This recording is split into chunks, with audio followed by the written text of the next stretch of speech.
Bonjour. Dans cet exemple, on va utiliser un classeur qui contient les notes des contrôles de 10 élèves. Alors, pour chaque élève, nous avons son numéro d'inscription et les notes de 3 contrôles. Alors, bien sûr, en utilisant une feuille pour chaque matière. Et nous avons 4 matières, français, anglais, informatique et comptabilité.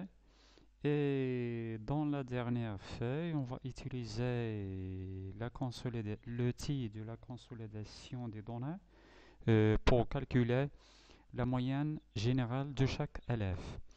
Alors on va commencer par la première feuille.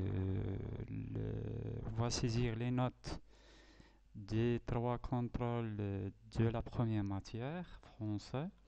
On va saisir des notes par hasard. On peut bien sûr faire la copie pour gagner du temps.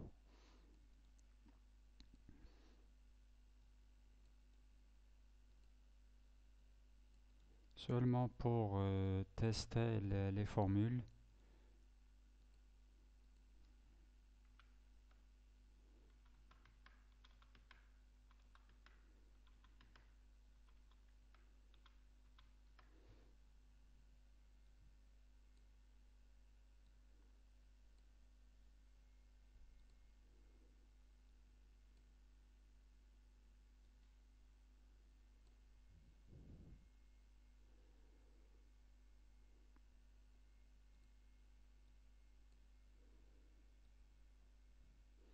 Alors, concernant la mise en forme, on peut choisir 2 chiffres après la virgule. Donc, on va exécuter la commande format de cellule, 10 minutes contextuelles. Ensuite, on va sélectionner nombre et choisir nombre de décimales, c'est 2. Puis, on va cliquer sur OK. Alors, concernant, donc après la copie, nous avons une erreur au niveau de cette note. On va la modifier. Donc, après, on va copier ces notes dans les autres feuilles, tout simplement pour gagner le temps.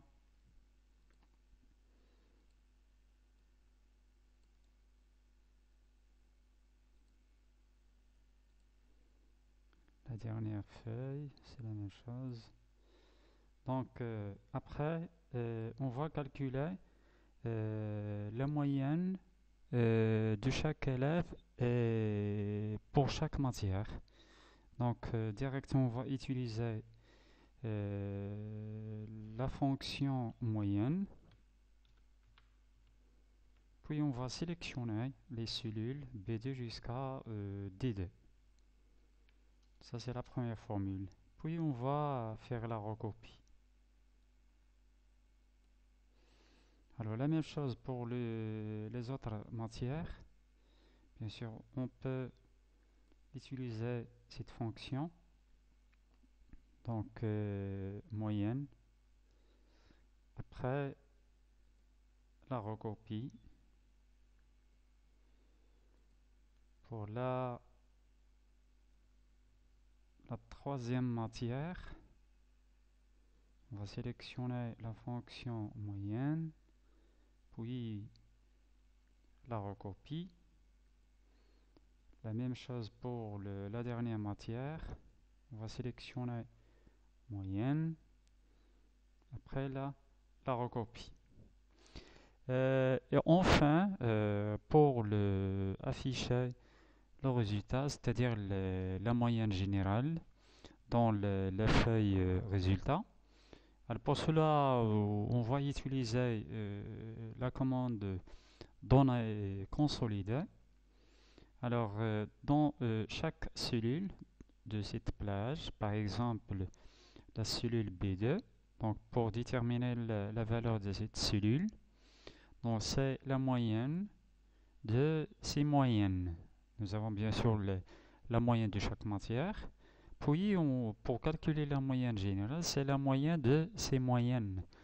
Donc, c'est simple. Donc, la première étape, on va sélectionner la zone dans laquelle on va afficher le résultat.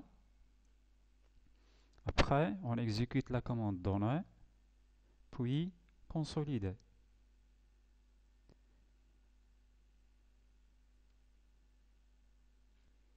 La commande donner, puis consolider. Donc on a déjà utilisé cette commande donc pour supprimer ces zones.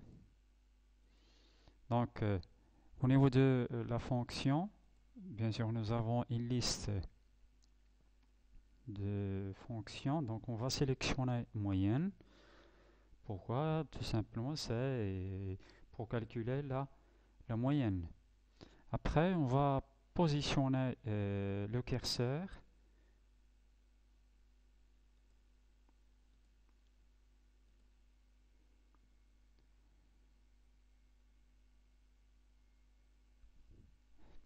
Donc, données consolidées, donc pour minimiser la taille de la fenêtre.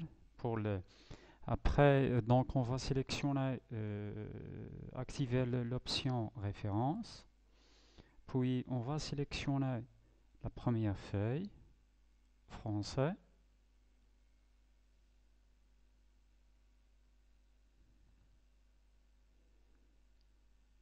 Après, on va sélectionner la zone qui contient les moyennes. Après, on clique sur le bouton Ajouter.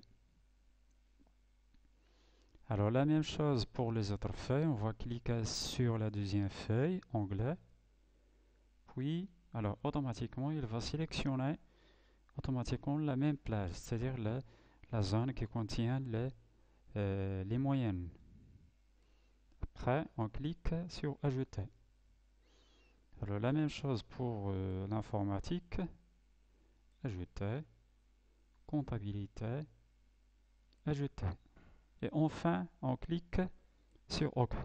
Donc vous voyez automatiquement nous avons on a calculé la moyenne de chaque élève. Par exemple, la note, la première moyenne c'est alors 12. Donc la première c'est 12, 12, 12. Donc nous avons la valeur 12 4 fois. Donc la moyenne c'est 12. Donc l'avantage qu'on voyait de cette méthode, tout simplement, on n'a pas utilisé aucune fonction. Tout simplement, on a utilisé la sélection des données, puis on utilise la commande données consolidée. Après, toujours il faut sélectionner la fonction. Alors ici, nous avons bien sûr plusieurs fonctions. Somme pour calculer le total, la moyenne, le maximum, le minimum, ainsi de suite. Après, pour la sélection des données qu'on va traiter, on utilise cette zone et après la sélection, on clique sur le bouton Ajouter. Alors, concernant les étiquettes, bien sûr, on n'a pas activé ces deux options. Pourquoi? Parce que tout simplement, au niveau de la sélection, on a sélectionné seulement les données qu'on va traiter, sur laquelle on va exécuter cette fonction de la moyenne. Si par exemple on a ajouté les étiquettes, il faut activer ces deux options. Ligne d'héros, si nous avons par exemple des étiquettes dans la première ligne. Colonne de gauche, si nous avons des étiquettes à la colonne de gauche. Et pour la dernière option liée aux données sources, tout simplement, c'est une option qui nous permet de modifier, de mettre ces données à jour après la modification des données sources. Puis on clique sur OK pour valider. Donc c'est la fin de cet exemple. Je vous remercie. À bientôt.